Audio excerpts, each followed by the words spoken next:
me confirman cuando ya les aparezca lo que es habilitada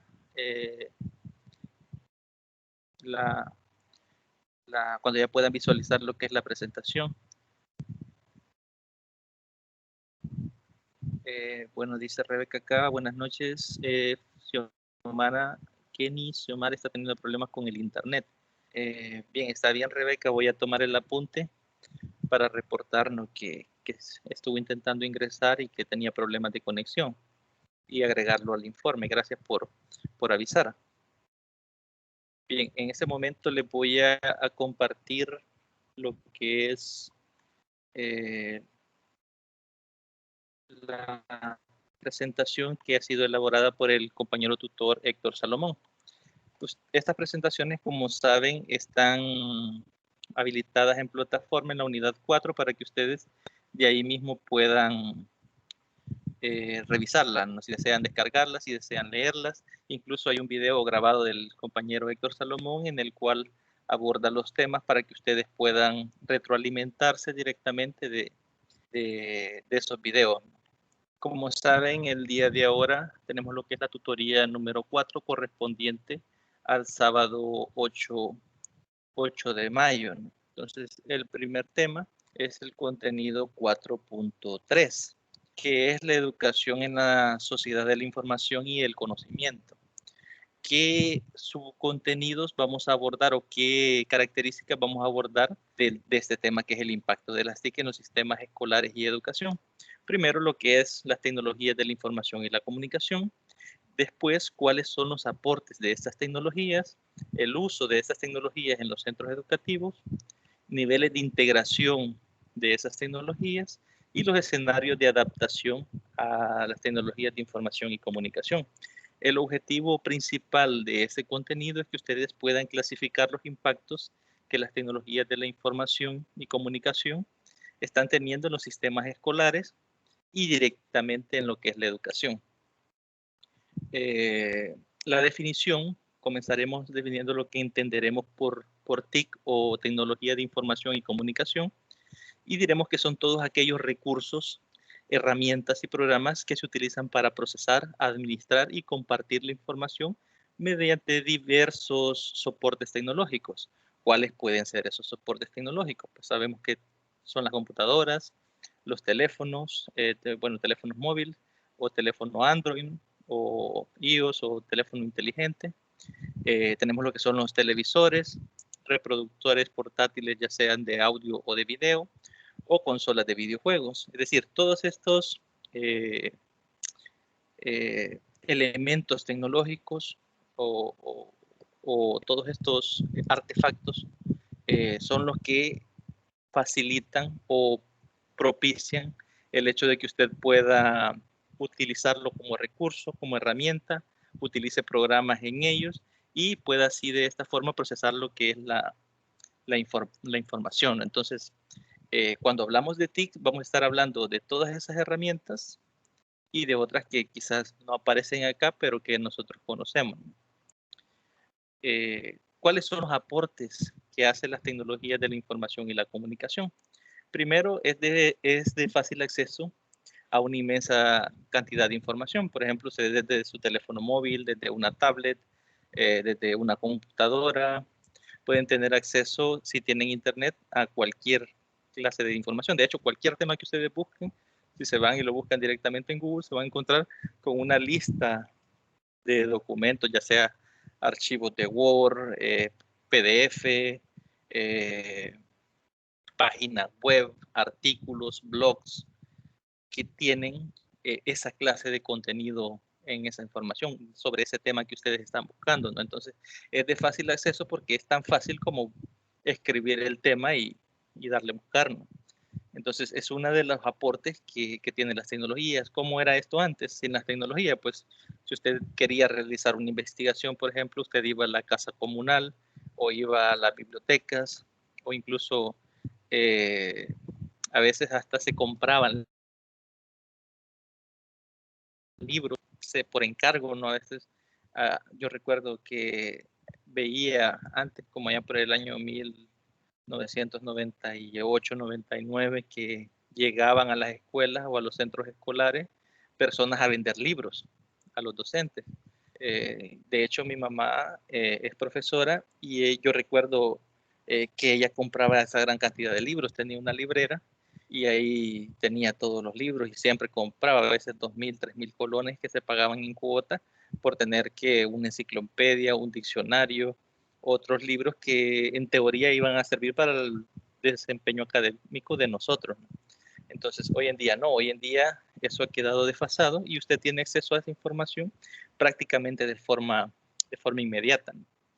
También otro de los aportes es que es proceso rápido y confiable de todo tipo de datos. Es decir, usted puede compartir información de todo tipo. Pueden ser videos, pueden ser MP3, archivos de audio, pueden ser imágenes, documentos PDF, Word, etcétera. Es de fácil manejo y confiable a la hora de compartir estos datos. Incluso actualmente podemos hacer hasta compras en línea, ¿no? Con nuestra tarjeta de débito o crédito. También tenemos el tercer aporte, que son los canales de comunicación inmediata.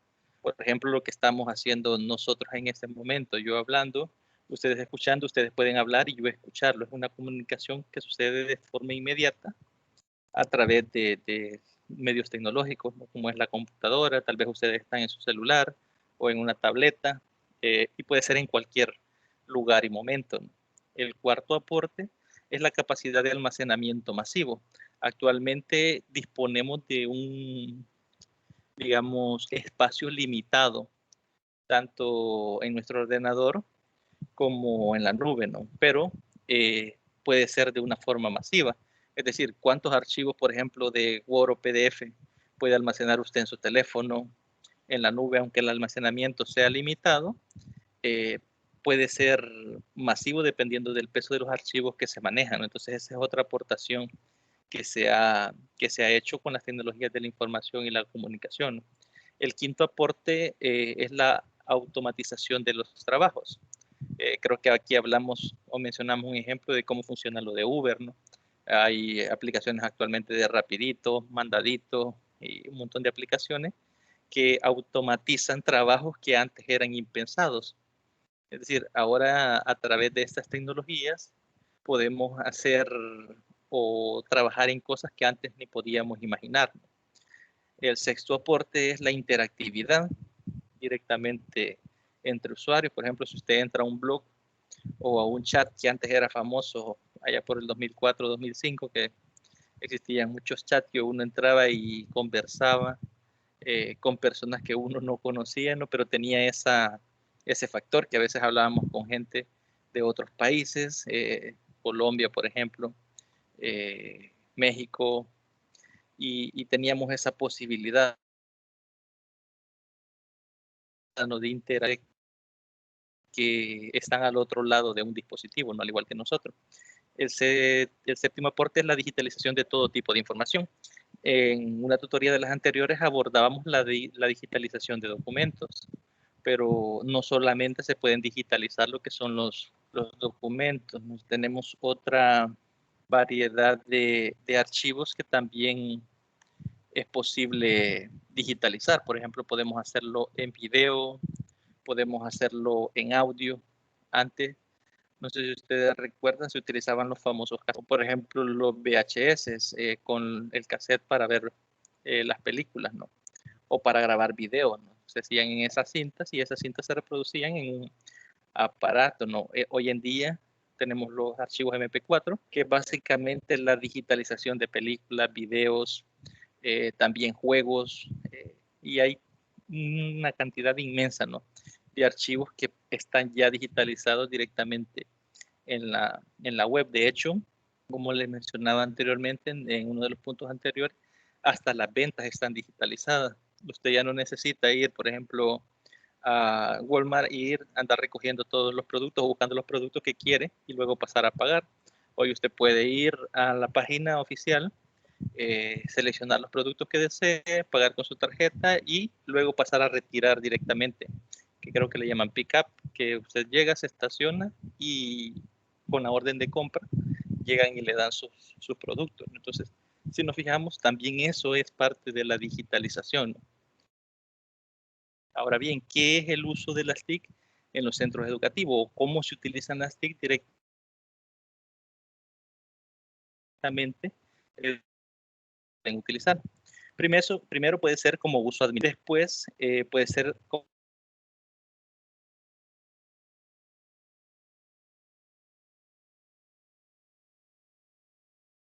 tercer punto es las TIC en la enseñanza directamente. Hola, no sé si me escuchan, creo que tuve un bajón de internet. No sé si se me escucha. Sí, licenciado, se cortó un poco su audio. Perfecto. ¿Cuánto tiempo más o menos se cortó? Que a mí me cayó la notificación hasta ahorita, no sé en qué parte. En uso administrativo se quedó, ajá. Acá, bien, estábamos hablándonos de dar las tecnologías de la información y comunicación en los centros educativos. Les decía que puede ser de uso administrativo, puede ser a través de la alfabetización digital, que es básicamente enseñar a los estudiantes a utilizar estas tecnologías.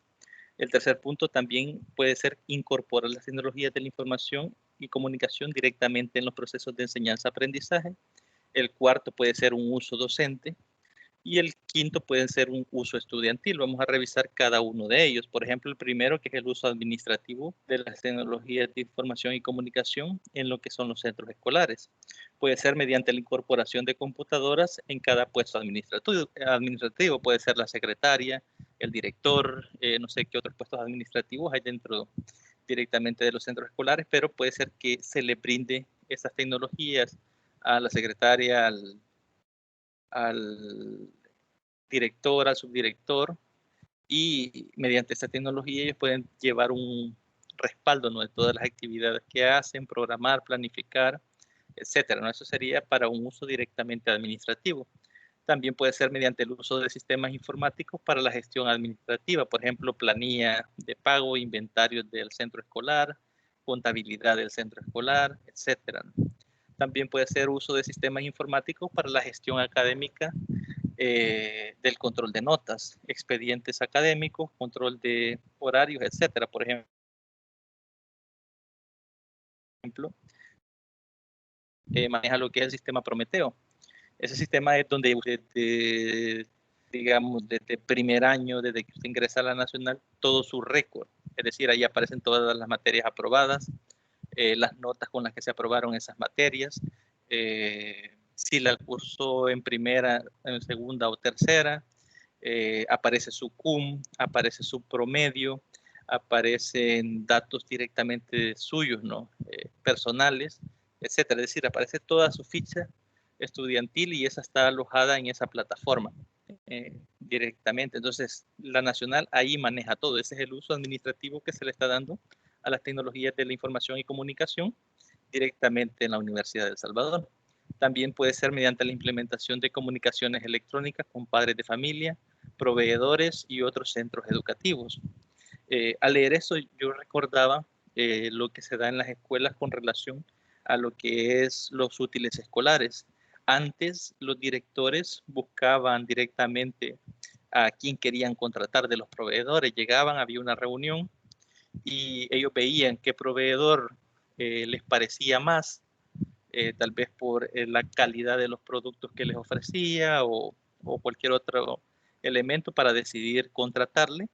Y ahora se ha cambiado, ahora creo que producto de la pandemia, ahora ya esas reuniones no se hacen, sino que hoy en línea solo se ingresa y ahí aparecen los nombres de los proveedores, ya no es necesario ir físicamente, se ha digitalizado lo que es ese elemento, ¿no?, de poder seleccionar los proveedores a través de las tecnologías de información y la comunicación.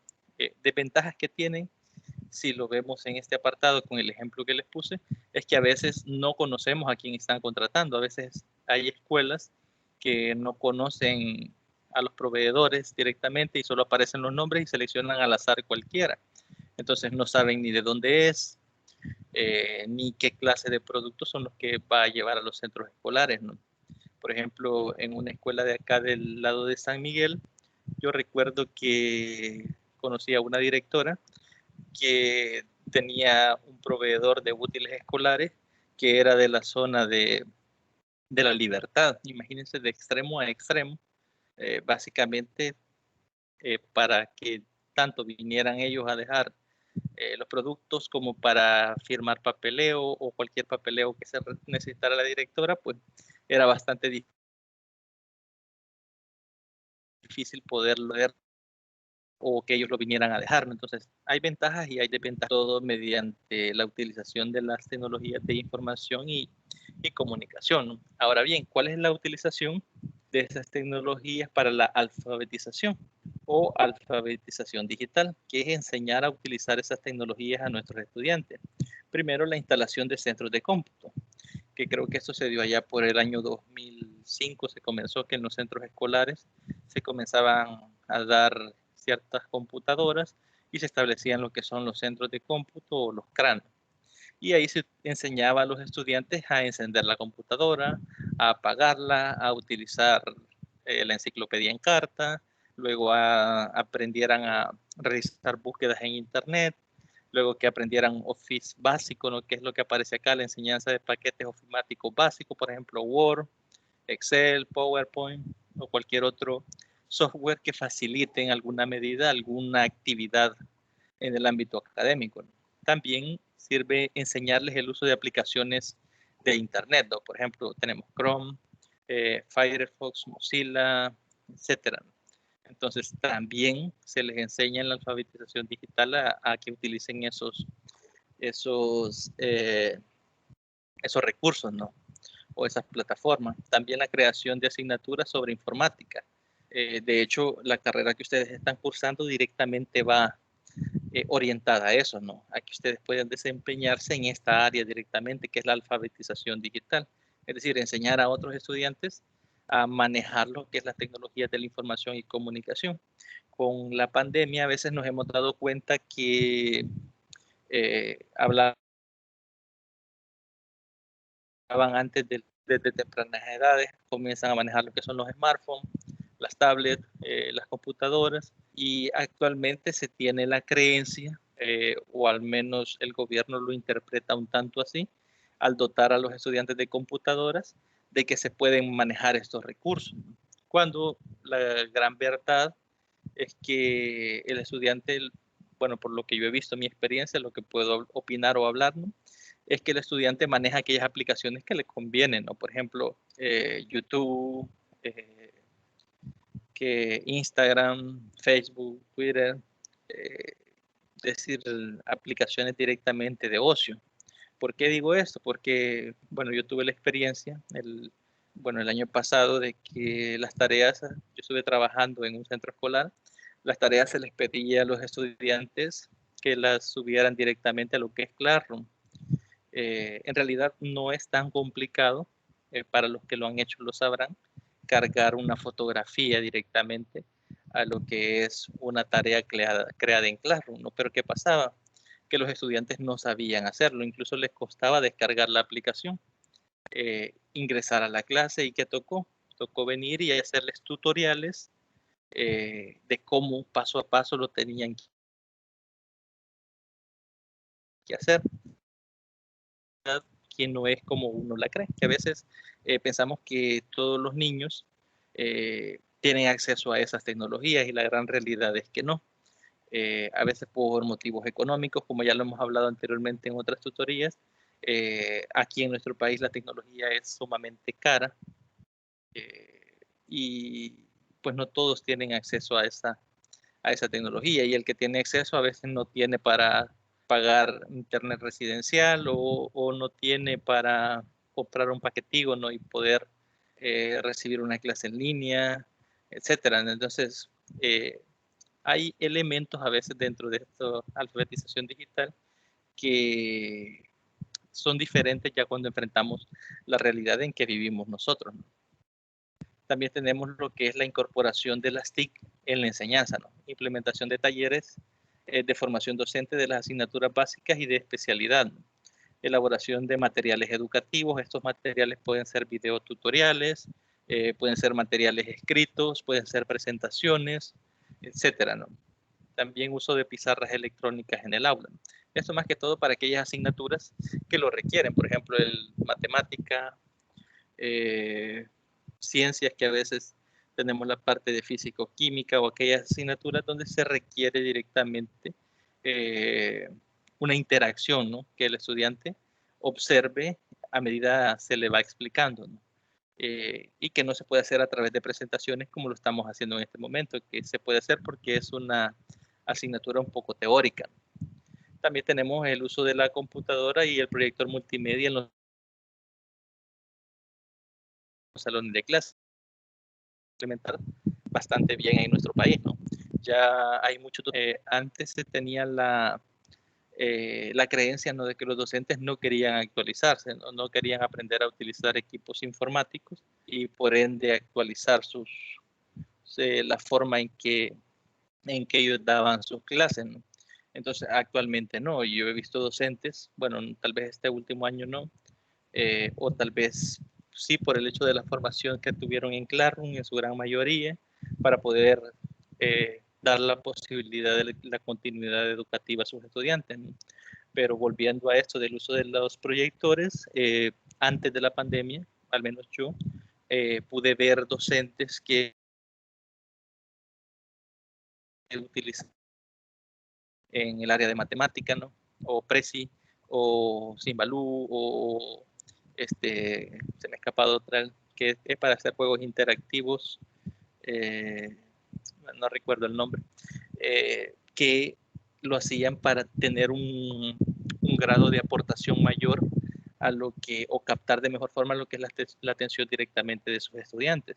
Recordemos que hoy en día, por ejemplo, en la mayoría de hogares salvadoreños se tiene al menos un teléfono celular, smartphone, entonces se tiene acceso a YouTube o a otro contenido que directamente esté en la web, ¿no?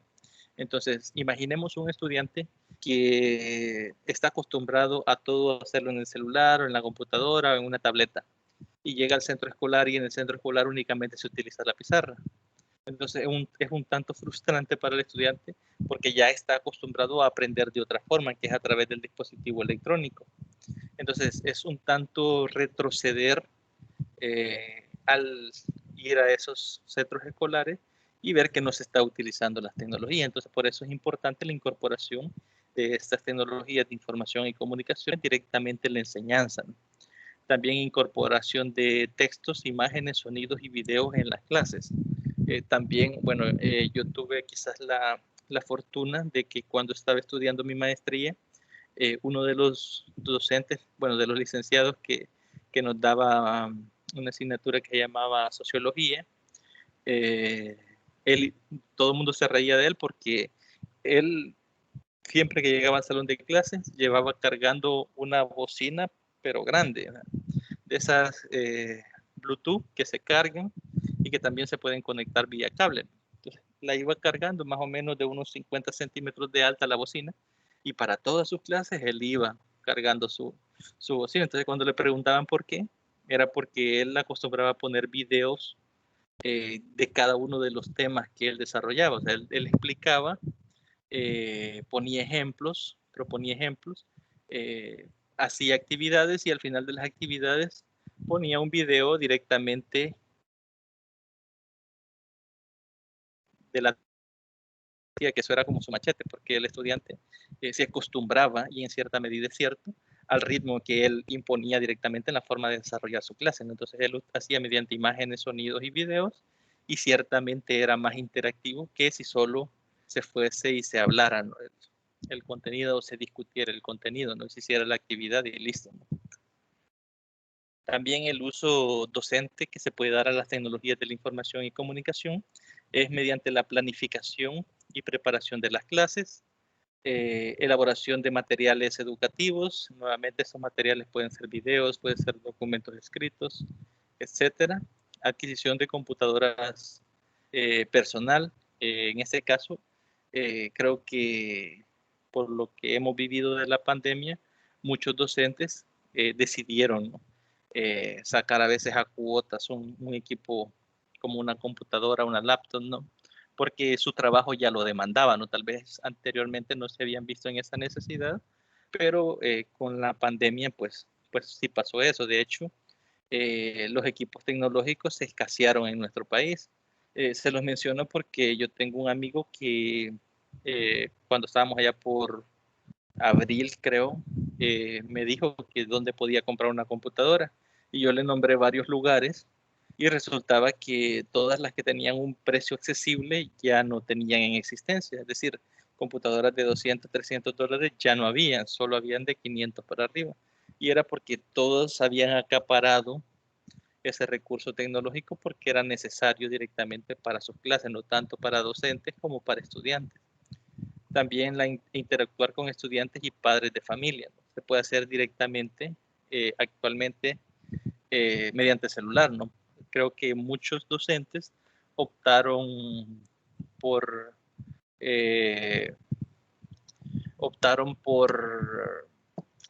hacer sus grupos de WhatsApp, en los cuales ahí les informaban, les mandaban las guías, llamaban a sus estudiantes o recibían llamadas de los padres de familia, etcétera, ¿no? Entonces pasaba eso, ¿no? Que había una interacción a través de este recurso tecnológico que unía lo que era el padre de familia o el estudiante con su docente, ¿no? También se puede dar el uso estudiantil de estas tecnologías a través de la búsqueda de información. Como se lo mencioné, actualmente tenemos la gran fortuna de que tenemos esa cantidad de información disponible en tiempo real. Es decir, que a la hora que usted buscar, si tiene acceso a internet, pues lo va a encontrar, ¿no? Y eso puede ser a la 1 de la mañana, a las 3 de la mañana, porque es una red que está activa las 24 horas del día, todos los días. Entonces también es la elaboración y envío de tareas. Bien. Estamos acá en la elaboración y envío de tareas. Como les mencioné, producto de la pandemia, muchos estudiantes aprendieron a utilizar estas plataformas, ¿no? Incluso yo vi algunos docentes que utilizaban plataformas como Schoology, ¿no? Otras plataformas que tienen un espacio gratuito para que docentes y estudiantes puedan utilizarlas, ¿no? Acceso a contenidos virtuales, participar en comunidades estudiantiles, eso se puede hacer a través de foros o a través de grupos, no directamente. De hecho, no solo se puede hacer en el ámbito educativo. Por ejemplo, si a ustedes que tienen un hobby, puede ser que les guste ir al gimnasio o que les gusten los videojuegos, entonces si usted busca páginas que directamente solo se habla de estos temas,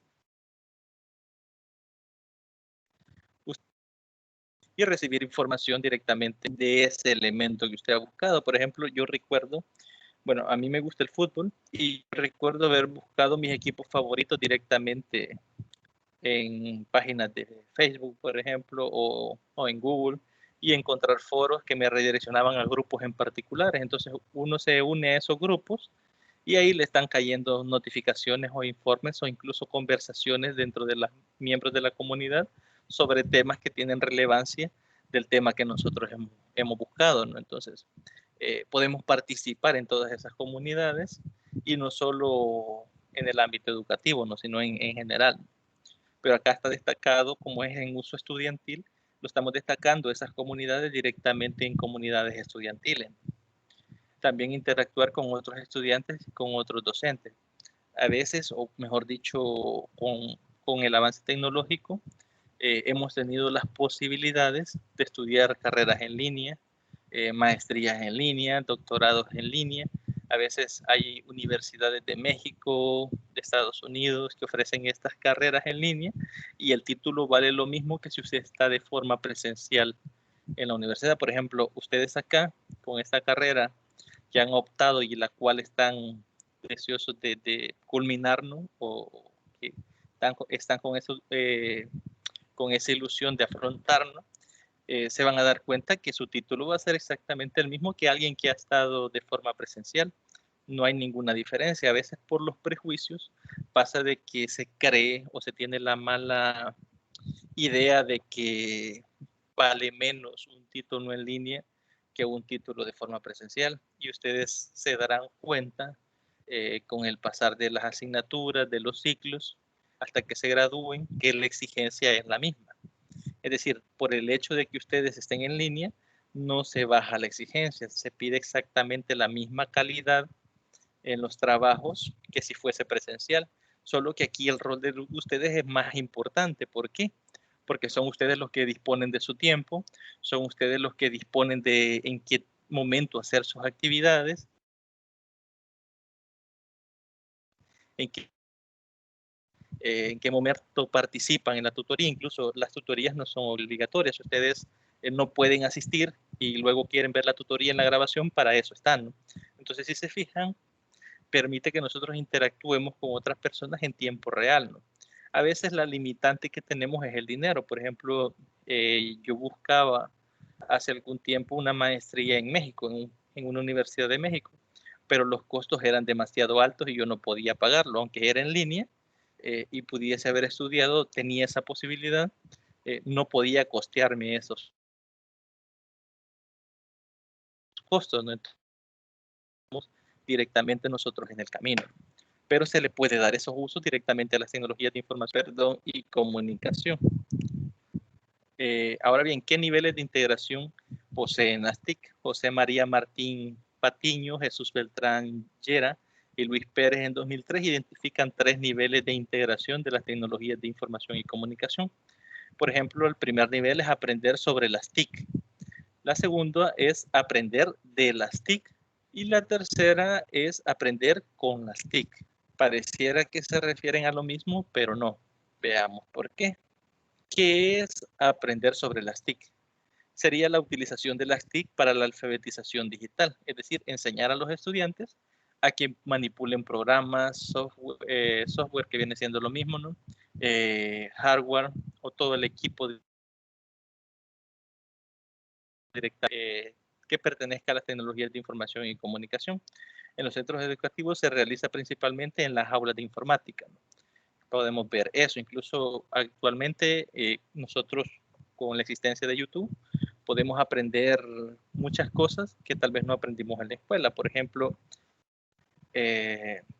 a instalar algunos programas de edición de video, podemos aprender a editar videos, podemos aprender a crear imágenes, a crear animaciones, etcétera, ¿no? Y mediante tutoriales en YouTube. Incluso yo tengo una amiga que aprendió directamente a tocar guitarra únicamente viendo videos en YouTube. Entonces, son cosas que nos posibilitan lo que es la tecnología de la información y comunicación. Entonces, cuando decimos aprender sobre las TIC, es aprender a utilizar esas herramientas. Ahora veamos, ¿qué es aprender de las TIC?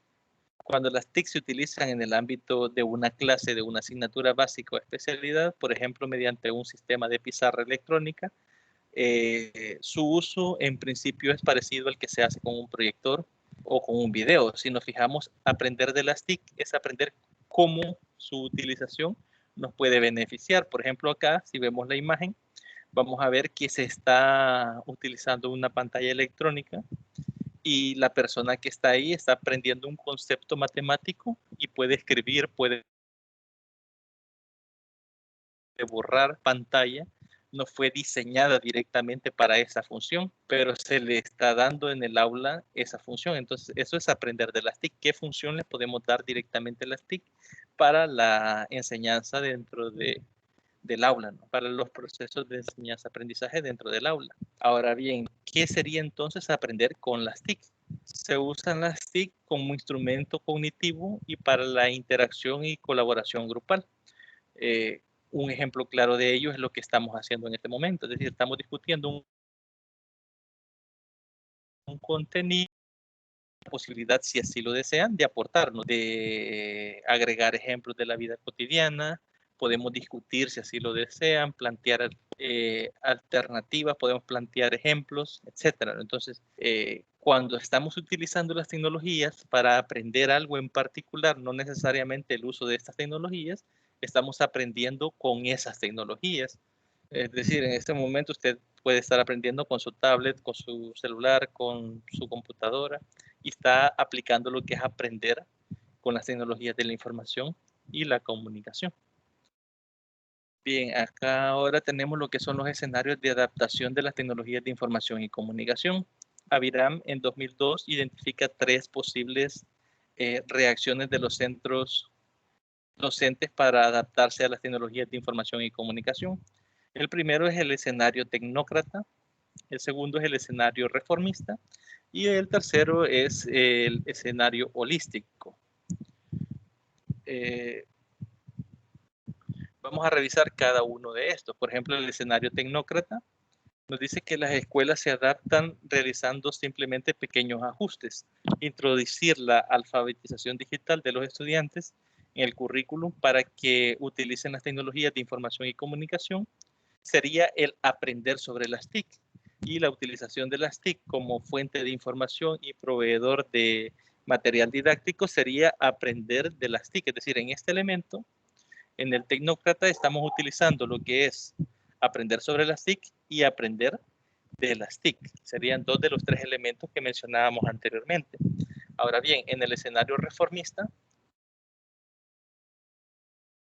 se dan, es decir, aprender sobre las TIC, aprender de las TIC y aprender con las TIC. Serían los 3 elementos con los que se están integrando acá, ¿no? Los 2 anteriores, que sería el aprender sobre las TIC y aprender de las TIC, y se introducen unos nuevos métodos de enseñanza-aprendizaje constructivista que contemplan el uso de las tecnologías de la información y comunicación como instrumento cognitivo, ¿no? Por ejemplo, o un ejemplo de eso pudiese ser a veces en las asignaturas como matemática, la utilización de GeoGebra, ¿no? El hecho de que el estudiante tenga la posibilidad de manipular, por ejemplo, si el tema fuese ecuaciones lineales y yo como docente utilizo las tecnologías de la información y comunicación a través del programa GeoGebra, yo puedo primero explicar la parte algebraica, es decir, el cómo se solventa mediante los principios matemáticos y luego que el estudiante vea sus representaciones gráficas a través del programa. Es decir, está aprendiendo con la utilización de las TIC y está aprendiendo también a utilizar el programa GeoGebra, que sería aprendizaje bueno, ese sería el elemento de la alfabetización de la tecnología, ¿no? Entonces, si vemos ahí, tenemos los 3 elementos que están directamente relacionados. Y el escenario holístico dice que los centros llevan a cabo una profunda reestructuración de todos sus elementos, ¿no? Estas nuevas tecnologías producen cambios en las escuelas y producen cambios en el entorno. Y como la escuela lo que pretende es preparar a la gente para el entorno, si este cambia, la actividad de la escuela tiene que cambiar. Dicho de otra forma, si la necesidad de las empresas o de la sociedad es que las personas sepan utilizar tecnología, la escuela debe de cambiar sus, digamos, sus contenidos de aprendizaje a unos contenidos que les enseñen a utilizar esas tecnologías a los estudiantes, para que cuando salgan a la sociedad puedan solventar pues, esas necesidades, ¿no? Entonces, por eso es que nos dice acá que las nuevas tecnologías producen cambios, ¿no? Y la escuela debe de adaptarse para poder facilitarle al estudiante que esté preparado para responder a esos cambios tecnológicos. Por eso, si cambia el entorno, también debe cambiar la escuela para poder dar respuesta a ese cambio, ¿no? Es un poco, digamos, como un trabalengua, pero tiene sentido, ¿no? Si cambia, por ejemplo, el mundo laboral, el estudiante debe estar preparado para hacerlo. Por ejemplo, si lo vemos desde el punto de vista de los contadores, antes los contadores utilizaban lo que es unas CARDEX, que es mediante las cuales ellos todo lo que se vendía en un día, todo lo que ingresaba, el costo unitario de cada uno de esos productos, etcétera, ¿no? Todo eso lo manejaban en unas tarjetas que llamaban CARDEX. Con la implementación de las tecnologías en las empresas ya no se utilizan CARDEX, sino que se utilizan sistemas informáticos. Si imaginamos una escuela en la que no se esté enseñando a utilizar esa tecnología, todos los estudiantes que salgan de esa tecnología, si siguen aprendiendo a utilizar CARDEX, van a estar obsoletos en el mundo laboral. ¿Por qué? Porque las empresas le van a exigir que hagan todo mediante el uso de la tecnología, ¿no? Y no lo van a poder hacer porque no han sido preparados para ello.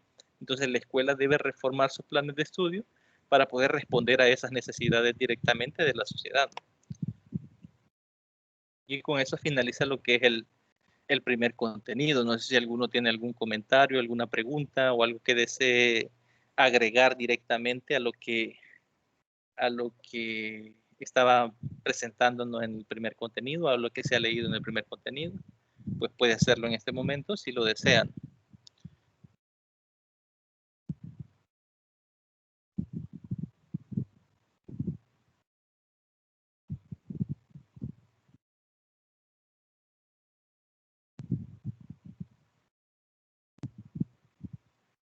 Bien, si no hay consultas, pues voy a proyectarles lo que es el, el segundo material o la segunda presentación. Y vamos a comenzar a revisarla. Recuerden que si desean argumentar, si desean preguntar, si desean aportar algo, pues pueden interrumpirme y yo con gusto les voy a ceder el espacio para que participen, ¿no? Bien, entonces nuevamente les voy a compartir lo que es la presentación. Recordarnos que estas presentaciones están disponibles en plataforma y son elaboradas por el compañero tutor Héctor Salomón, ¿no? Si desean descargarla o ver los videos que él ha grabado sobre estas temáticas, pues pueden perfectamente revisarlos ahí para que retroalimenten cada uno de los contenidos. El tema en este caso o en este contenido, que es el 4.4, son los riesgos potenciales de las tecnologías de la información y comunicación directamente en la educación. Vamos a abordarlo desde algunas perspectivas, por ejemplo, el riesgo relacionado con la información, el riesgo relacionado con la comunidad, con la comunicación interpersonal, el riesgo relacionado con la repercusión económica, el riesgo relacionado con la red de Internet, el riesgo relacionado con las adicciones y al final vamos a abordar lo que son los retos que supone la incorporación de las tecnologías de información y comunicación directamente en la educación. Recordemos que el objetivo de este contenido 4.4 es identificar los diferentes tipos de riesgos potenciales que son productos directamente de la incorporación de las tecnologías de la información y comunicación en lo que es la educación. Bien, como les mencioné, el primer riesgo que vamos a abordar es el relacionado con la información. Básicamente acá nos dice que entre este riesgo podemos ver la dispersión de atención y pérdida de tiempo. Si bien tenemos una cantidad inmensa de información sobre cualquier tema que nosotros busquemos en la web, no toda esa información es confiable, no toda esa información va a ser importante o coherente.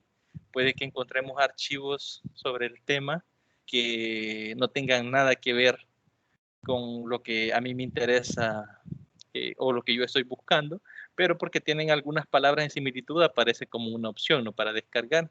Entonces, ¿qué pasa con todas esas toneladas de archivos? Que usted al final va a perder tiempo leyendo tal vez artículos que no tienen nada que ver con el tema que usted está buscando o que tienen muy poco que ver o que no está siendo abordado desde la perspectiva que a usted le interesa. Ese es uno de los riesgos, ¿no?, relacionados con la información.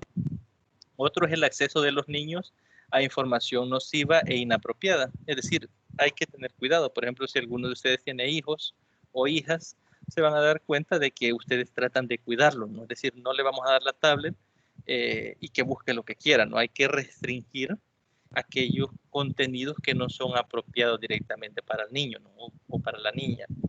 Entonces, existe ese riesgo, ¿no?, que el niño pueda encontrar información que sea inapropiada o nociva directamente para él.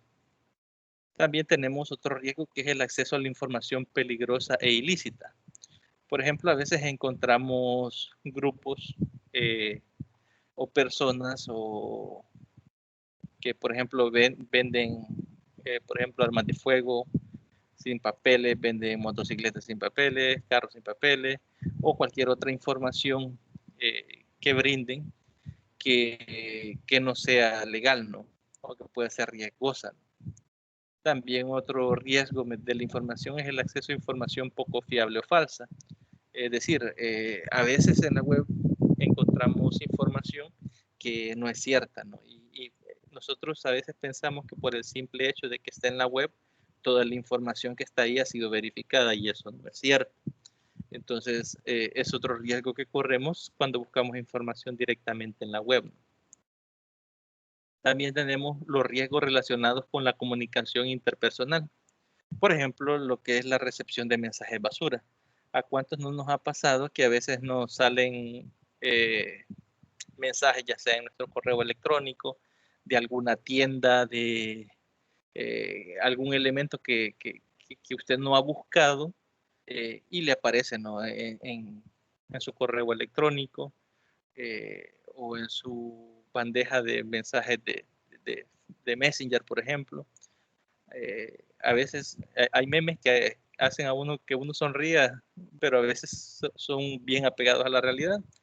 Por ejemplo, yo recuerdo ahorita hablando de esto, de que dice, bueno, vi un meme que decía, cuando buscas una refrigeradora en Instagram y en Facebook, al abrir Facebook, lo primero que te aparecen son todas las ventas de refrigeradoras. Entonces pone ahí la cara de un niño que se queda como pensando qué pasó, ¿no? Si lo buscó en otra aplicación y tiene esa conexión directamente con esa otra red social, ¿no? Entonces, al final es cierto, entonces recibimos esos mensajes basura porque nosotros no los pedimos. Es decir, no es lo mismo que usted vaya y escriba, por ejemplo, la página oficial de Econopar, por poner un ejemplo, 90 de repuestos de autos, y cotice una pieza directamente con ellos y les caiga un mensaje. Que a veces recibimos mensajes como aprovecha la promoción, 30% de descuento en tal cosa, y a veces ni hemos buscado ese artículo, ¿no? Entonces, a veces a eso nos referimos con el riesgo de recibir mensajes que son mensajes basura, ¿no? Que en realidad nosotros no estamos interesados en recibir esa clase de mensajes. Recepción de mensajes personales ofensivos. Esto a veces ocurre, por ejemplo, con los videojuegos. A veces cuando el niño o la niña juega X videojuego y juega en línea, a veces por ganarle a alguien, por decir algo, ¿no? Esa otra persona responde insultándole, ¿no? Entonces, a veces se reciben o se corre el riesgo de recibir esa clase de mensajes, o incluso en Facebook a veces se ha dado, ¿no? Que porque la niña suba una foto vestida de X forma, recibe un montón de comentarios o de mensajes de personas que ella ni conocen. Entonces, es un riesgo potencial que se corre directamente en las redes sociales, ¿no? Pérdida de la identidad, ¿no? Abonado al ejemplo que les mencionaba, puede ser de que usted suba una foto, tal vez sin mala intención. A veces en las escuelas se recomienda que a los niños no se les tome fotos donde se le vea la cara, porque a veces esas fotos se suben sin mala intención, pero en el momento en que usted las sube a su red social, no sabemos qué clase de personas las puedan visualizar, ¿no? Entonces hay gente que las guardan, hay gente que las comparten en otros grupos, hay gente que hace meme con esas imágenes, entonces se pierde directamente la intimidad. A veces es otro de los riesgos de la comunicación que se da a través de las tecnologías de información y comunicación, ¿no? Y tenemos también lo de las malas compañías, que a veces, ¿quién no ha escuchado a veces casos de personas que dicen se desapareció una niña y a veces lo que pasa es que conoce a alguien por internet, alguien mayor o alguien que con algunas características eh, llamativas para la menor, ¿no? Y la convence de irse de su casa, X, Y razón, a veces son de Estados Unidos. Creo que esas historias en nuestro país son bastante común. Yo la he escuchado varias veces y por eso se las pongo como ejemplo. A eso son las malas compañías directamente a través de redes sociales. Riesgos relacionados con la repercusión económica es el otro factor de riesgo a analizar. Por ejemplo, las estafas. A veces en grupos, por ejemplo, de Facebook, en grupos de ventas, cuando no hemos visto denuncias por estafa. Por ejemplo, me dijo que le depositara tanto y que me iba a vender X cuenta, por ejemplo, cuenta de Netflix, y al final me bloqueó, ¿no? Entonces, son estafas que se dan directamente a través de la web mediante las tecnologías y que afectan directamente la economía, ¿no? En la economía, ¿no? Por ejemplo, también compra por menores de edad sin la autorización de sus padres.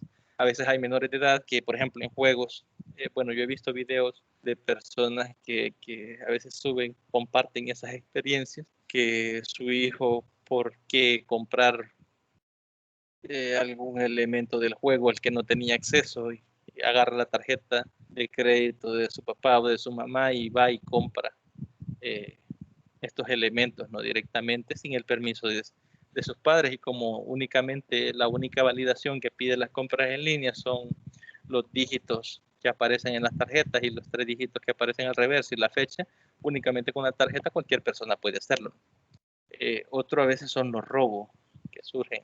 Eh, a veces, y lo pongo por quizás experiencia personal, yo recuerdo que antes, yo por ejemplo, cuando cargaba gasolina, lo hacía con mi tarjeta de crédito, ¿no? Pero ¿qué pasó? Una vez en una gasolinera, y estoy seguro que en esa gasolinera fue porque solo ahí la utilizó, o la utilizaba, mejor dicho, me la clonaron, ¿no? Es decir, copiaron los números y hicieron compras en línea. Entonces, esos son robos que se hacen a través de la misma información que uno maneja. Desde entonces, yo reporté en el banco y, bueno, 2 meses después, me repusieron el dinero que habían gastado. No sé en realidad ellos qué mecanismo utilizan, pero al menos yo no perdí ese dinero. Y el consejo que me dieron los del banco es que no volviera a utilizar la tarjeta en lugares donde no veo yo que la utilizan, es decir, en lugares donde usted no está presente físicamente al momento de que se hace la transacción con su tarjeta. Y en la gasolinera, como es que uno lo ve, tienen la posibilidad de tomarle fotografía a la tarjeta o copiar los números, ¿no? También actualizaciones delictivas por violación de la propiedad intelectual, que en esto sí recalcamos bastante porque podemos caer en eso. A veces por desconocimiento y tal vez no es intencional, es decir, tal vez su intención es buena, pero si no lo hace de la forma correcta, pues puede caer en violación de propiedad intelectual. Cuando usted copia textualmente, por ejemplo, un texto y no le da la debida referencia a la persona que redactó ese texto y ese aporte, usted lo hace pasar como suyo, entonces ahí se está haciendo una violación de lo que es la propiedad intelectual de la persona o la página web o el libro del cual usted hizo esa copia. Entonces a veces es por desconocimiento, pero debemos de estar conscientes, ¿no? de ello y hacerlo de forma correcta, ¿no? También realizaciones de negocios ilegales a través de Internet. Como les mencionaba, a veces, al menos yo lo he visto porque estoy, digamos, ligado en páginas de venta, que dicen, por ejemplo, vendo motocicleta, le ponen Torito. Yo antes no sabía qué significaba. Yo muchas veces vi las publicaciones y decían Torito y pues yo no entendía en realidad a qué se referían. Eh, Hasta que una vez leí un comentario ahí dentro de los mismos y Torito le llaman a las motocicletas que han sido robadas o a las cuales se les han falsificado lo que son los números de chasis o de motor.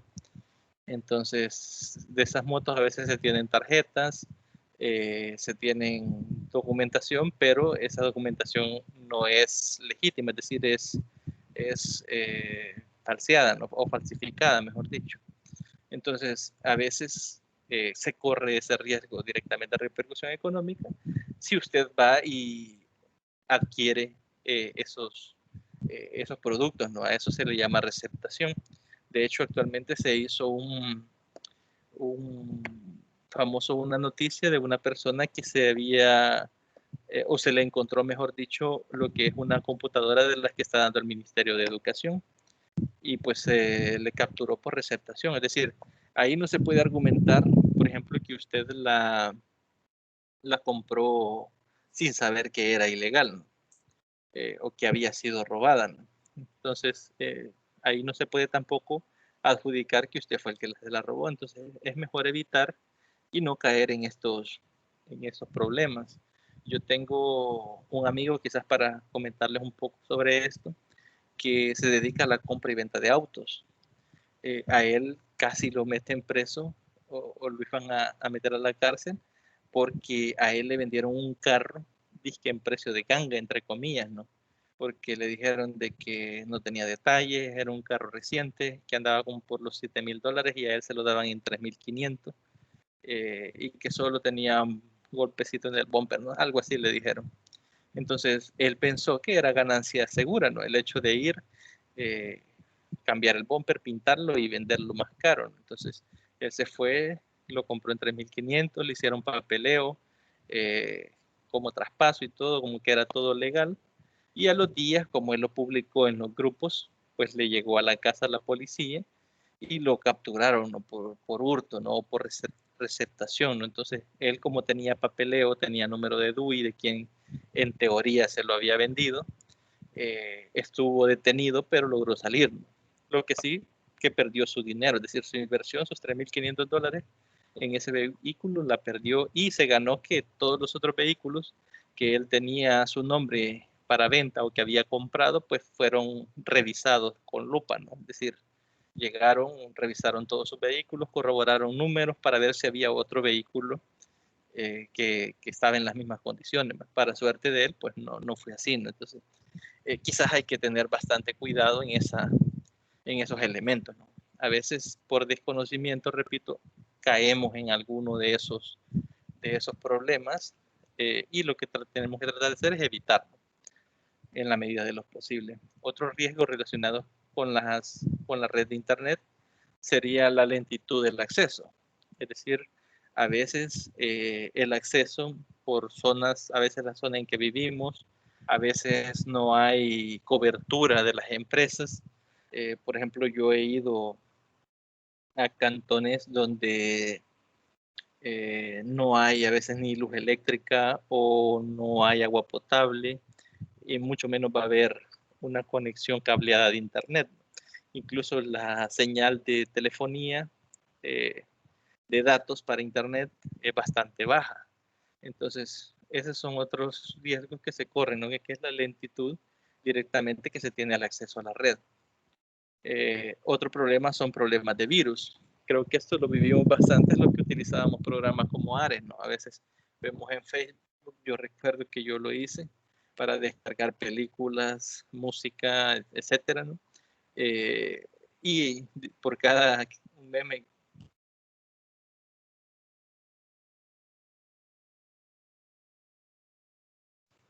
Y no es broma, pasaba bastante, a cada rato la gente acostumbraba a estar formateando las computadoras. Entonces, es otro problema que está relacionado directamente con la red, ¿no? El hecho de los virus.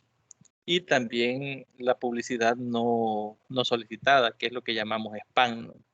A veces incluso hay publicidad negativa, por ejemplo, imágenes pornográficas, imágenes de personas decapitadas o personas asesinadas. Hay páginas web que ponen esa clase de anuncio. Por ejemplo, si usted quiere descargar algún libro, le dice registre, usted se registra y después, una vez registrado, no puede descargar el libro y le caen a su correo electrónico pues 1,000 mensajes de información que usted no solicitó. Entonces eso es lo que llamamos spam, no es otro riesgo que se corre directamente en el Internet o en la red de Internet. También tenemos los riesgos relacionados con las adicciones, adicción a buscar información de todo tipo. Hay personas que pasan horas y horas y horas buscando videos, buscando contenido, eh, y no se aburren, le gusta estar leyendo, le gusta estar aprendiendo o viendo videos, ¿no?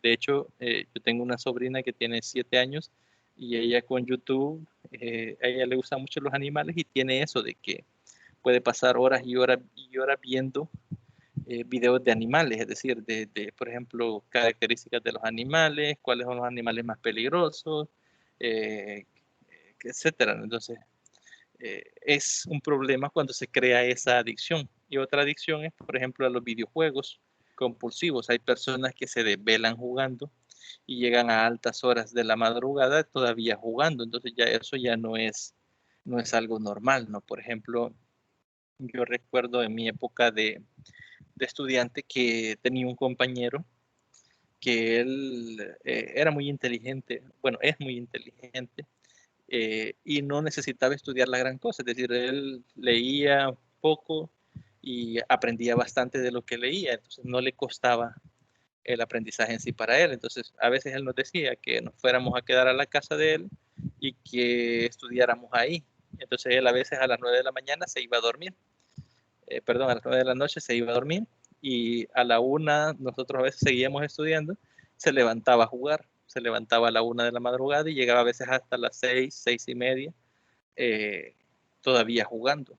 Entonces, esos son, y lo hacía porque él se conectaba en línea con personas de el otro lado del mundo que a esa hora jugaba. Entonces, él por jugar con esas personas se desvelaba a esa hora jugando. Ya eso, bueno, al menos como yo lo percibo, no es algo normal, ¿no? Ya ahí ya caemos en algo de adicción y es otro riesgo que corremos directamente con el uso de estas tecnologías. Ahora, luego de haber visto los riesgos, vamos a abordar lo que son los retos que enfrentan las tecnologías de información y la comunicación directamente en la educación. El primer reto es las distracciones y pérdida de tiempo. Los alumnos a veces se dedican a jugar y a distraerse buscando en Internet en vez de trabajar. Por ejemplo, si ustedes llevan un grupo de estudiantes a trabajar un contenido de cualquier asignatura y van a utilizar el recurso de las computadoras y el Internet, puede ser que algunos estudiantes se dediquen a descargar juegos, a ver imágenes, a ver videos en YouTube o cualquier otro elemento que no tiene nada que ver con la intención del docente, es decir, con para qué se va a utilizar la tecnología, sino que se utiliza para otros fines y lo que hace es que el estudiante se distraiga y pierda el tiempo. Otro reto es la información no confiable, que esto aparece en múltiples ocasiones, ¿no? Que hay muchas informaciones que no son confiables, a veces son parcialmente confiables, a veces son equivocadas y otras veces son obsoletas. A veces hay informaciones de que hace 15 años que ya en esta época ya no es aplicable esa información. Entonces a veces, más que todo cuando se desarrollan investigaciones, se piden fuentes de información no mayor a 5 años. Y esto se hace para evitar esto de las informaciones que resultan ser obsoletas. Otro de los retos es la ansiedad o adicción. La continua interacción ante un ordenador puede provocar ansiedad o adicción a los estudiantes. Es decir, digamos, el uso continuo de una computadora, de un teléfono, de una tablet, puede provocar que el estudiante se sienta ansioso o que le genera adicción y siempre quiera estar conectado directamente en ese dispositivo, ¿no? Otro reto es la dependencia de los demás. El trabajo en grupo también tiene sus inconvenientes, ya que algunos estudiantes se podrían convertir en espectadores de sus trabajos o de los trabajos de otros. Ustedes pueden preguntarse cómo así. Imaginémonos los procesos de aprendizaje y que usted, por ejemplo, como docente, deje una tarea. Como su carrera va directamente enfocada en la docencia, ustedes imagínense como ya culminando su carrera, ya ustedes están ejerciendo y ustedes utilizan las tecnologías de la información y comunicación y ustedes les dejan una tarea y la tarea los estudiantes la trabajan en línea. Puede ser de que si son 4 miembros del grupo, 3 trabajen y la otra persona no trabaja. Entonces, ¿qué está pasando ahí? Que ese estudiante se vuelve espectador del proceso de aprendizaje porque no está trabajando directamente en la tarea que se les ha asignado y se vuelve un único espectador, ¿no? Entonces, a eso se refiere lo que es la dependencia de los demás, ¿no? O a los demás. El quinto reto nos habla de las sanciones de desbordamientos, sensaciones, perdón, de desbordamientos. A veces el exceso de información que hay que revisar y seleccionar produce una sensación de desbordamiento o falta de tiempo. Esto creo que ustedes lo pueden ver o lo han vivido directamente en las tareas que se han entregado. Yo sé que algunos han buscado bastantes fuentes de información confiables para respaldar lo que son sus argumentaciones. ¿Qué pasa a veces? Que usted busca un tema relacionado y encuentra 50,000 o 20,000 resultados sobre ese tema, ¿no? Entonces, ¿qué pasa? Que usted no va a ir y va a revisar los 50,000 documentos que están ahí. Tal vez usted revise el primero y no le gustó o no considera que es apropiado para cómo usted va a abordar su investigación, revisa el segundo y no le gustó, el tercero, el cuarto, el quinto, y al ver esa inmensidad de documentos, usted puede pensar, ¿no?, que le falta muchísimo tiempo para poder revisarlo. Entonces puede sentirse desbordado por la inmensidad de información que se está manejando en la web y que usted no va a tener la posibilidad de revisarlo. El sexto reto son los virus, ¿no? La utilización de las nuevas tecnologías expone a los virus informáticos. Esos virus los podemos adquirir en nuestros teléfonos celulares, en tabletas, en computadores, o en cualquier otro elemento que esté conectado directamente a la web. El séptimo reto son los esfuerzos económicos.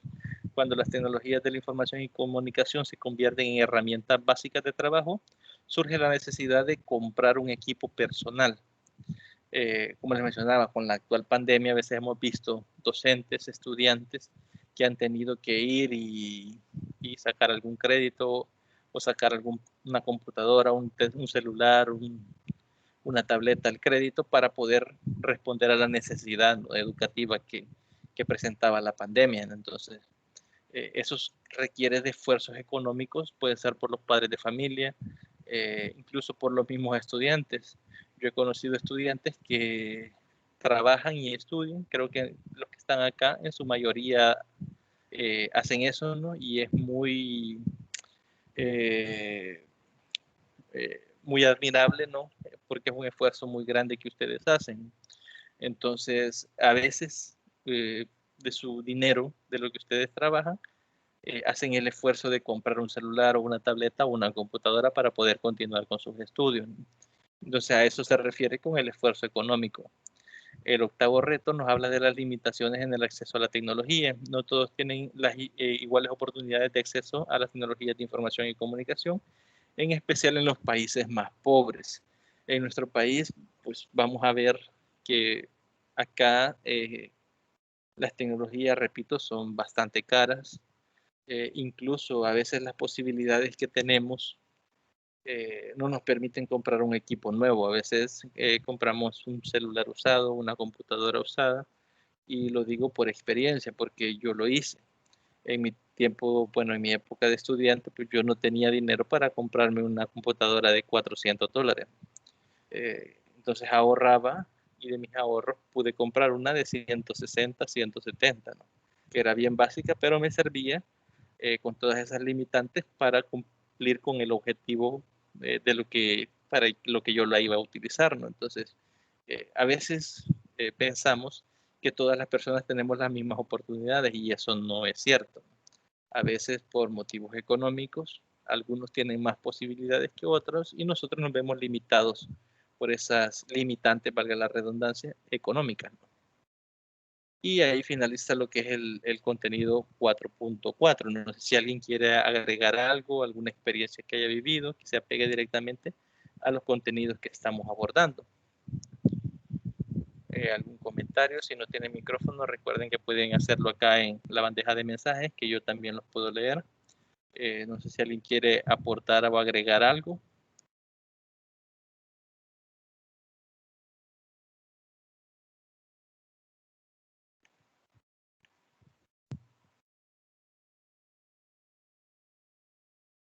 Bien, entonces pasamos a lo que es el contenido 4.5.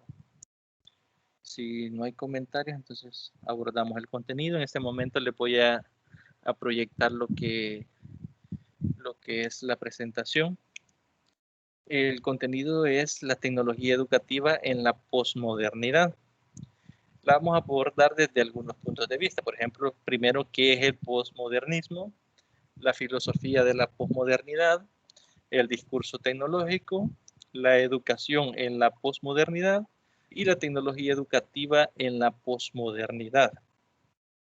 El objetivo de este contenido es identificar los impactos de la posmodernidad en el sistema educativo o al sistema educativo, ¿no?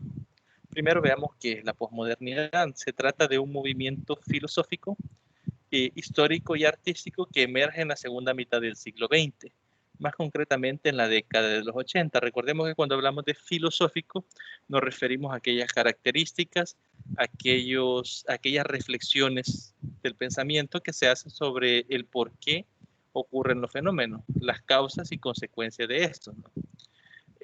fue en esta época cuando se desarrolla una serie de corrientes sustentadas en las bases de dichos movimientos.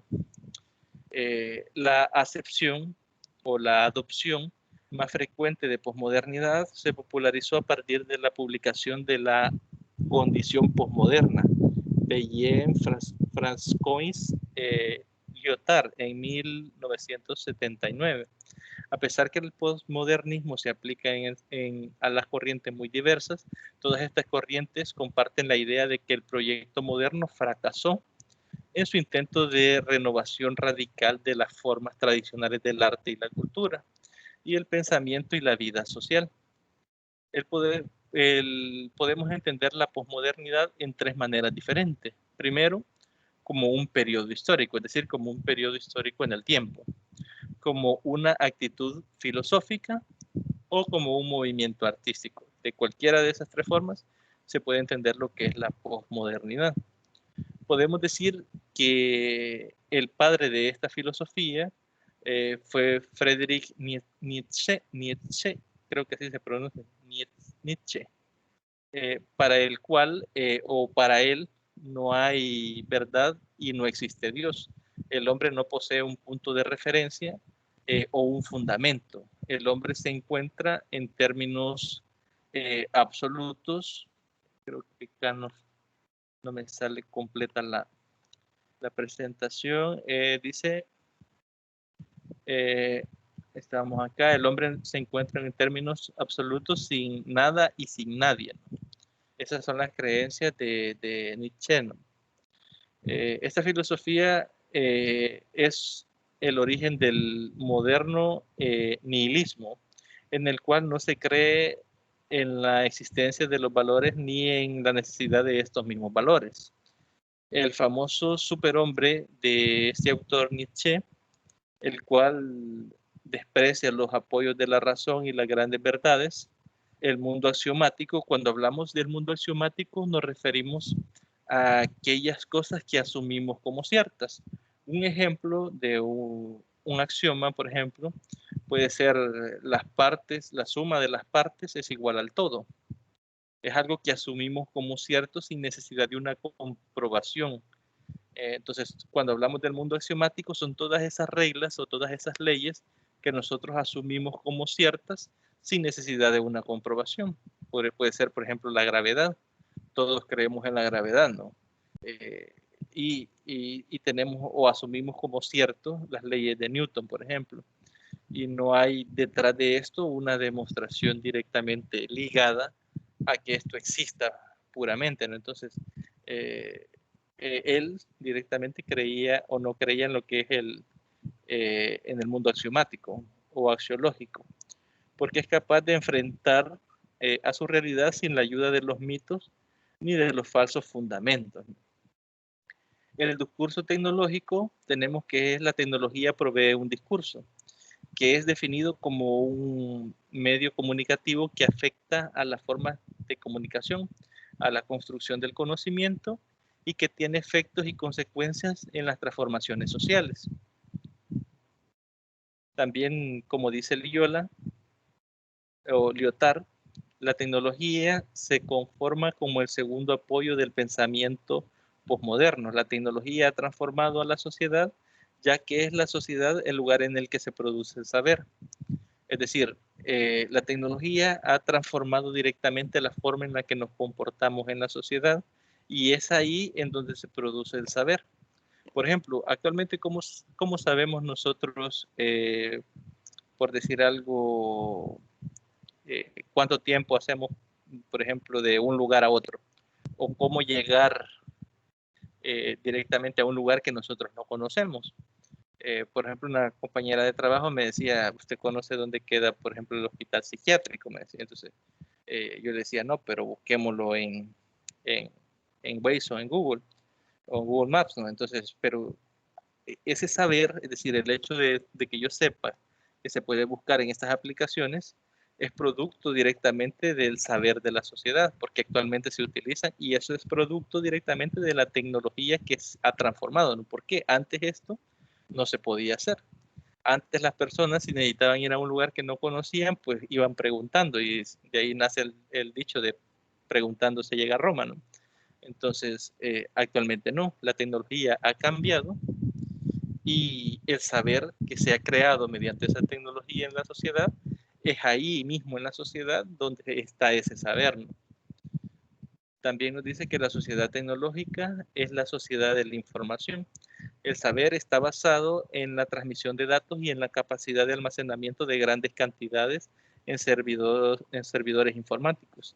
Se guardan los datos necesarios para la instantaneidad y la necesidad de las personas y de las empresas. Por ejemplo, todos creo que en nuestro teléfono hemos visto que a veces aparecen, por decir algo, 700 megabytes de caché o 1 GB de caché. ¿Qué es ese caché? O qué entendemos por ese caché. Ese caché es un cúmulo de información que nuestro teléfono ha descargado en una pequeña parte de la memoria para que usted tenga de acceso rápido a esa información. Por ejemplo, su último misterio de Facebook. Por ejemplo, si usted está conectado ahorita a Facebook y desconecta su Wi-Fi, se sale de Facebook y vuelve a entrar, se va a dar cuenta que todo lo que tenía precargado antes de desconectar Wi-Fi sigue mostrándoselo lo que es Facebook. Y no es porque se lo esté descargando nuevamente en ese momento, sino porque está almacenado para que lo pueda utilizar de forma instantánea. Entonces lo mismo ocurre con todas esas cantidades de datos. Están almacenadas y están ahí para que sean de forma instantánea, es decir, en el momento en que sea requerida o sea necesario para las personas o las empresas. Ejemplo de esto lo podemos ver en la página de Hacienda en nuestro país. Si usted entra actualmente a cualquier hora con su usuario y va y declara su renta o quiere revisar las declaraciones que ha hecho en los últimos años, la puede hacer. Y esa información no es que esté directamente en la web, sino que está en un servidor que está conectado a la web que le da la facilidad de que usted la pueda verificar, ¿no? O que usted directamente la pueda revisar. Entonces, es eso la información directamente que, que nosotros podemos tener acceso en cualquier momento. El discurso tecnológico también nos habla de la tecnología que ha posibilitado la inmediatez, la funcionalidad máxima y el pragmatismo radical. Esto ha hecho que el hombre haya sustituido la lógica de la moralidad y la lógica de la necesidad. Producto de esto, hay cosas en la web que están generando, por ejemplo, la pornografía, por decirlo así, ¿no? O lo que ha aparecido nuevamente, lo de los OnlyFans, que utilizan algunas mujeres, y aquí se ha dejado de lado lo que es la lógica de la moralidad y se aplica lo que es una lógica de una necesidad, que es la producción de dinero, ¿no? O la necesidad de efectivo, ¿no? Esto como resultado de una conexión entre los principios filosóficos de la posmodernidad y de la influencia de la tecnología. También nos habla que la posmodernidad aparece en la educación, en la revelación del pluralismo y la diversidad frente a la homogeneidad de lo que lo origina, ¿no? O lo que da origen a la educación para la diversidad y a la educación multicultural. También tenemos que la posmodernidad rompe con la idea de rendimiento, éxito y selección, las cuales se encuentran relacionadas con la homogeneidad y basada en los estándares, ¿no? Para pasar directamente al éxito, al rendimiento y a la igualdad de oportunidades. Es decir, que todos tengamos las mismas oportunidades. Ejemplo de esto es la educación en línea. Es decir, muchos de nosotros tal vez no teníamos acceso a la educación porque no teníamos el recurso económico, porque no teníamos el recurso de tiempo, porque trabajamos entre semana, etcétera, etcétera, ¿no? Entonces, para que ustedes puedan estudiar, la tecnología ha previsto el hecho de las modalidades flexibles o las modalidades virtuales, para que ustedes tengan las mismas oportunidades que los que tienen el recurso económico y los que tienen el tiempo disponible para asistir de forma presencial, ¿no? Que toman como centro de referencia la multitud de oportunidades que el alumno tiene a su disposición para la construcción de su propia identidad, ¿no? En este caso, vamos a darnos cuenta a veces de que se les dan herramientas y cada quien es libre de si las acepta o no, es decir, si aprovecha estos espacios. Por ejemplo, yo recuerdo cuando iniciaba este proyecto de educación a distancia, allá por el 2016, y cuando lo aperturaron yo pensé que los grupos iban a ser grandes, es decir, cuando a mí me hablaban de que iban a haber carreras en línea, yo pensaba que en su primer año pues iban a haber que 60 estudiantes, por ejemplo, de licenciatura en informática educativa o de licenciatura en enseñanza de la matemática, y no pasó así. A veces los primeros grupos fueron de 10, 15 estudiantes. Incluso yo vi o tuve la oportunidad de ver grupos de 5 estudiantes, de 4 estudiantes, y a veces nos preguntábamos, ¿no? ¿Por qué razón no se estaba aprovechando el recurso? Ahora vemos que año tras año es mucha más las personas que están aprovechando esta oportunidad, ¿no? Que se está dando a través de la implementación de las tecnologías de información y comunicación, ¿no? También la tecnología provoca cambios en las prácticas educativas en el futuro posmoderno. La educación del futuro deberá modificar sus aportes y sus contenidos, lo que al transformarse las condiciones del saber se transforman también en el saber mismo. Las tecnologías de la información y comunicación, TIC, proveen espacios de aprendizajes abiertos, flexibles y personalizados que ofrecen alternativas y opiniones diversas. Es decir, estos espacios, como lo que son estas modalidades en línea o semipresenciales, ofrecen esos espacios abiertos, es decir, cualquier persona puede aplicar a estudiar una carrera en línea, ¿no? También son flexibles. ¿En qué sentido son flexibles? Usted dispone, como lo hablamos anteriormente, de su tiempo. Usted dispone de los horarios en los que usted se ponga a estudiar por su cuenta, es decir, por cuenta propia, en los horarios en los que usted va a realizar sus tareas. Es decir, usted dispone directamente de todo su tiempo, y a eso es el factor de flexibilidad al que hablamos, ¿no? Y personalizado, ¿no? Que ofrecen alternativas y opiniones diversas, ¿no? Es decir, de todas las personas, ¿no? Que estén directamente dentro de estos procesos educativos. También nos dice que la influencia de las tecnologías de información y comunicación en el desarrollo personal, educativo y cultural constituyen un área de trabajo importante en la investigación educativa. Ustedes pueden preguntarse de qué forma, y es que el simple hecho de incorporar tecnologías de información y comunicación a la educación no garantiza que se mejore el proceso de enseñanza-aprendizaje. Es decir, el hecho de que, bueno, esto quizás lo hablábamos con un compañero tutor que me decía, yo no entiendo por qué se les está dando computadoras a los estudiantes y no las pueden utilizar, y se cree que con el simple hecho de darles la computadora ya se ha salido del problema, que es la conectividad y el acceso de...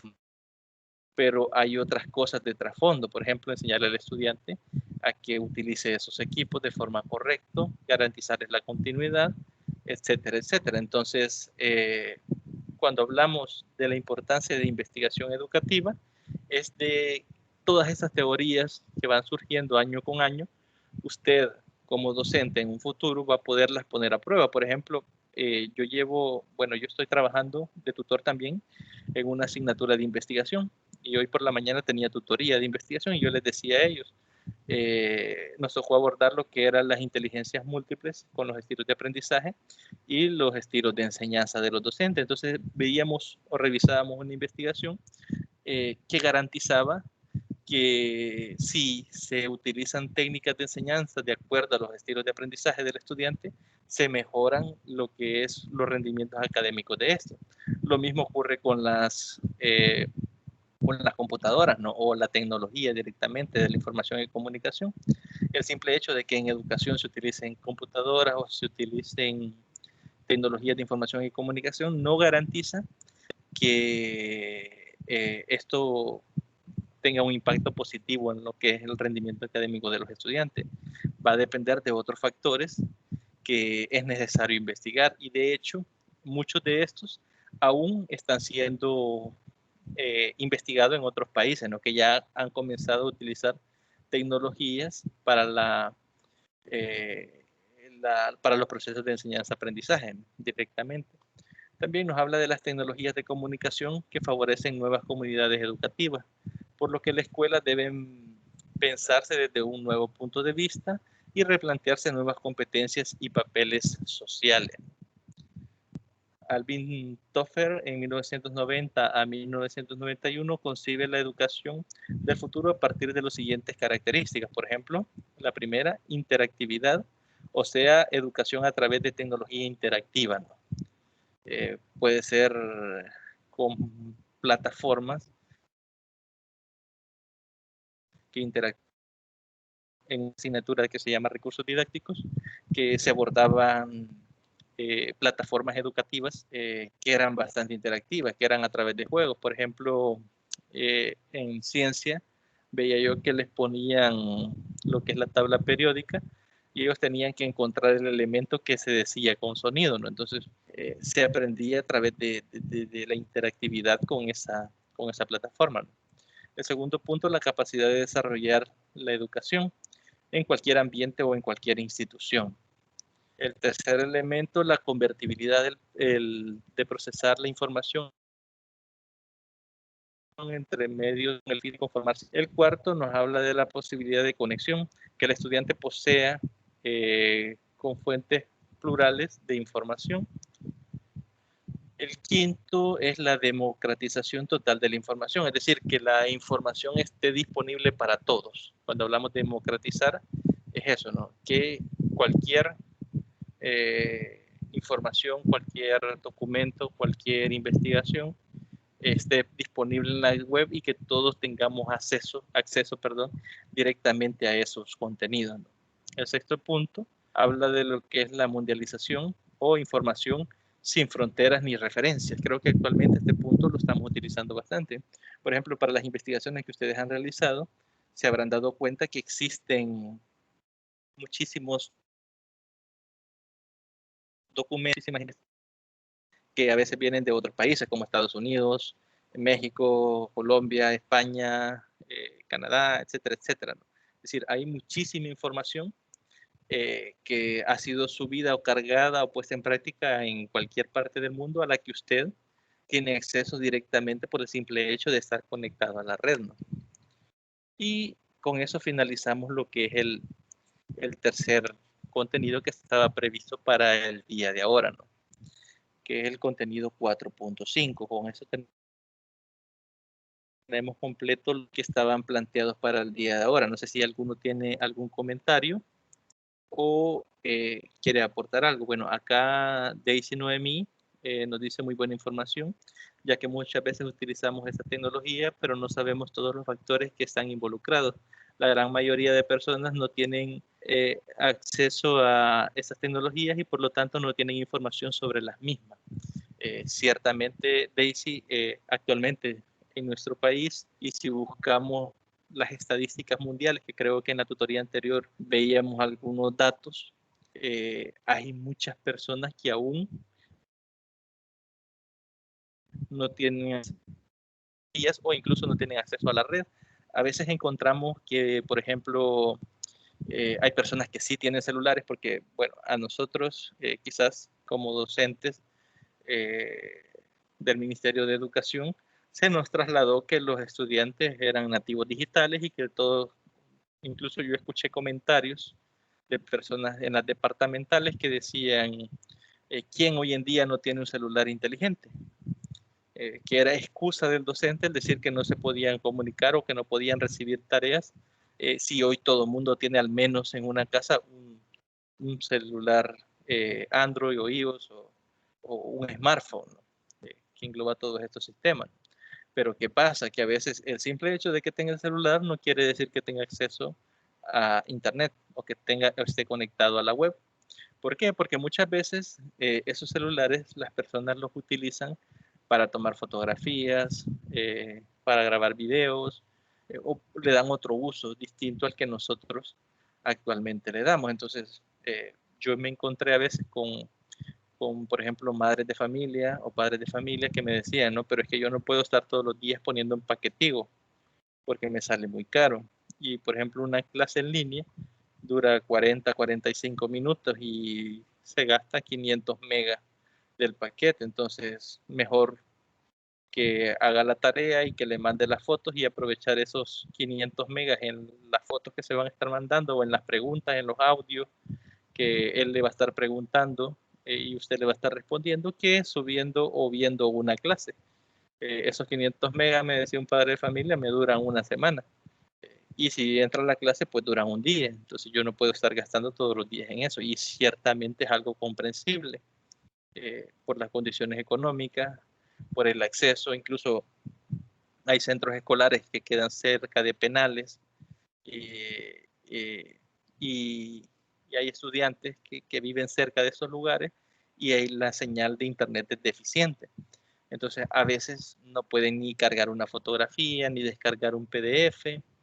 Donde yo estuve trabajando de interino el año pasado, teníamos que sacar guías impresas para alrededor de, eran 150 estudiantes y se sacaban alrededor de 60 guías. Y esas 60 guías eran con recursos propios. Es decir, nosotros comprábamos las resmas de papel, la tinta, íbamos y en la impresora del centro escolar sacábamos este montón de guías, porque el ministerio no brindaba esa guía. Entonces, ¿qué les quiero decir con esto? Que a veces se cree que por tener el aparato, es decir, porque tengan el celular, tienen acceso a la red, y eso no es cierto. Bueno, no es del todo cierto. En algunos casos sí. Eh, yo conocí a una persona que me decía, a mí me dice el estudiante que no tiene datos, pero ahí pasa subiendo que está jugando Free Fire o que o pasa haciendo directos en Facebook. Entonces, no se entiende o que mientan, ¿no?, en la parte educativa para no cumplir con sus responsabilidades. Entonces, a veces no se trata solo de que se tenga el recurso, sino que también tenemos que garantizar directamente lo que es la conectividad. No sé si alguien más tiene algún comentario o alguna pregunta que desee realizar.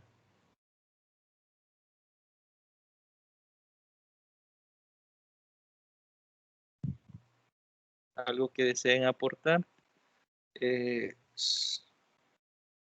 Bueno, nos dice Cecilia, si es cierto, se tienen dispositivos, pero no hay otros, pero hay otros impedimentos. Eso es totalmente cierto, Cecilia, como les mencionó.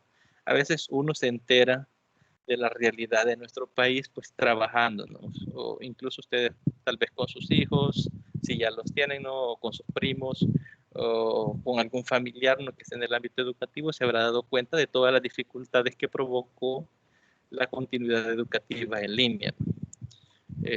Gracias a Dios ya las escuelas reabrieron y pues ya se comenzó a trabajar nuevamente con los estudiantes. Y tal vez en un futuro, con la experiencia que se ha tenido, se pueda brindar un mejor acceso a Internet a los estudiantes o brindarles dispositivos que les faciliten la continuidad educativa. Ejemplo de ello es, por ejemplo, no sé si ustedes escucharon de los 1.5 gigabytes que el gobierno les daba un número de teléfono para la continuidad educativa de los estudiantes. Resultó al final que esos 1.5 gigabytes solo eran para Classroom y los estudiantes no podían utilizar Classroom, es decir, les costaba utilizar la plataforma. Entonces, ellos querían comunicarse por WhatsApp, pero para WhatsApp no les servía ese 1.5 GB. Entonces, al final, casi nadie se gastó esos datos que brindó el gobierno porque estaban restringidos a esa plataforma en particular. Entonces, hay muchos elementos directamente con las tecnologías de la información y las comunicaciones que podemos analizarnos y ponerlas en contraste con el entorno en el que nosotros vivimos.